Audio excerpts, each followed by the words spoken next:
Today, we're going to talk about the co-op beat-em-ups on the Game Boy Advance. So let's just get right into it.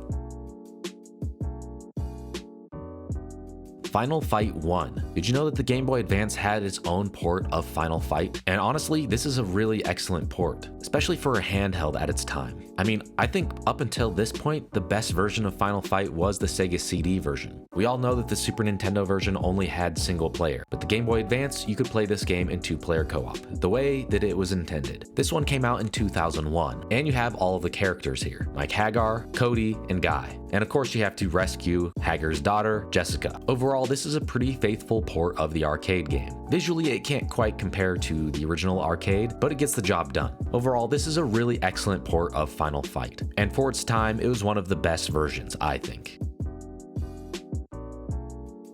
Asterix and Obelix, bash them all. So this is a collection of two games, Asterix and Cleopatra, and a port of Asterix and Obelix, which was released on the Super Nintendo in 1995. We're going to be talking about Asterix and Cleopatra, which is a Game Boy Advance original, and it plays pretty similar to the Asterix and Obelix arcade game of the 90s. This plays like just a classic beat-em-up game, similar to something that you'd see on the Super Nintendo or even in the arcades. So both characters have unique abilities. Asterix is fast and agile, while Obelix is the stronger of the two. The two characters really complement each other, and playing cooperatively feels balanced with the two characters' differing skills. So that offers a nice variety in the gameplay. The combat system is pretty simple, but overall it's pretty good. You have your basic attacks that turn into combos, and you have special moves. Overall, this isn't any kind of groundbreaking beat 'em up, and it does get a bit repetitive, but it's still a decent game that's worth trying out.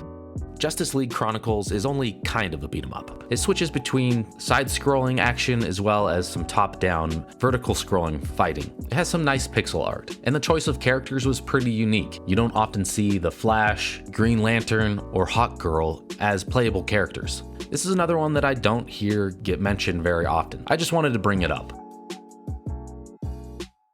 X-Men Reign of Apocalypse. So this is a side-scrolling beat-em-up that has some really nice colorful pixel art. You're able to play as your favorite X-Men characters. You got Cyclops, Wolverine, Rogue, and Storm. And I think you can unlock more characters later on. Yeah, and this is another one that I don't ever hear anyone talk about. It's definitely an underrated beat-em-up. And you're gonna see a lot of enemies that you know from the comic books as well. In the first level, the boss is the Blob. Overall, I really like the presentation here, and the gameplay feels solid.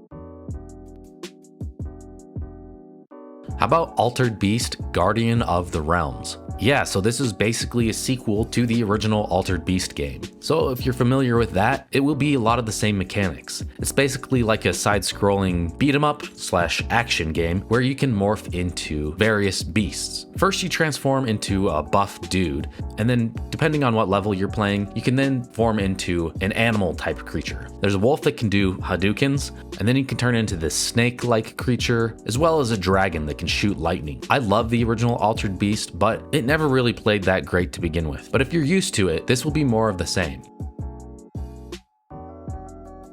Star Wars Episode 3, Revenge of the Sith. This is another side-scrolling beat-em-up, but with Star Wars characters. You're able to play as Obi-Wan Kenobi and Anakin Skywalker, and it kind of follows the story of Star Wars Episode 3. I know that the prequels definitely don't have a great reputation amongst Star Wars fans, and the games based on them are kind of the same. In my opinion, this is one of the best video game adaptations of one of the prequels. And it's definitely one of the best co-op Star Wars games ever. I love the visuals here, it's just very colorful. And the gameplay is solid as well. I like that you can use different force abilities. So you're not just doing close combat with your lightsaber. That definitely makes this stand out as a beat 'em up. Another really great beat 'em up is Dragon Ball GT Transformation. For some reason, they don't let you play through the story mode in co-op, but you can still play through all of the levels co-op. It just doesn't have the story in between, which I was okay with. I always dreamed of having a co-op beat 'em up based off of the Dragon Ball franchise. Outside of Dragon Ball Sagas, which was a kind of a 3D beat 'em up, this is really the closest thing that we had, and it works really well. You're able to play as Pan, Goku, Trunks, and Oob. And it has a cool tag team option, kind of like Marvel vs. Capcom, so you could switch between players on the fly. I love that you can actually use your ki blasts here, and you can stand on the side to power up and recharge your ki as well. And it kind of changes up the repetitive close combat fighting. Anyway, this is a really great game. I just wish that we got a modern, full-blown arcade-style beat 'em up, similar to Shredder's Revenge or Streets of Rage 4, but in the Dragon Ball world. Guardian Heroes Advance. This is the long-awaited sequel to the Sega Saturn game Guardian Heroes, and it does have a lot of similarities to that first game. However, when playing it in 2-player, you're basically just the same character, just with different colors. And instead of the multiple plane jumping that you did in the original Guardian Heroes, this one you can actually just move around freely. Ultimately, this is another really great beat 'em up, and I think it really just stands on its own. If you liked the original Guardian Heroes and you want more of that, you might be a little bit disappointed. So just come into this one with an open mind, because it's really just its own thing here. The only downside is there is a lot of slowdown that happens, so that's kind of unfortunate. One of the things that I really like is to break up the standard beat 'em up action. There are a lot of parts where your characters are falling and you're going to be jumping from rock to rock while also fighting different enemies. You also have magic abilities and special attacks that you can use. Ultimately, I don't think that this one is as good as the original, but it's still a really great beat 'em up and one of the best on the Game Boy Advance.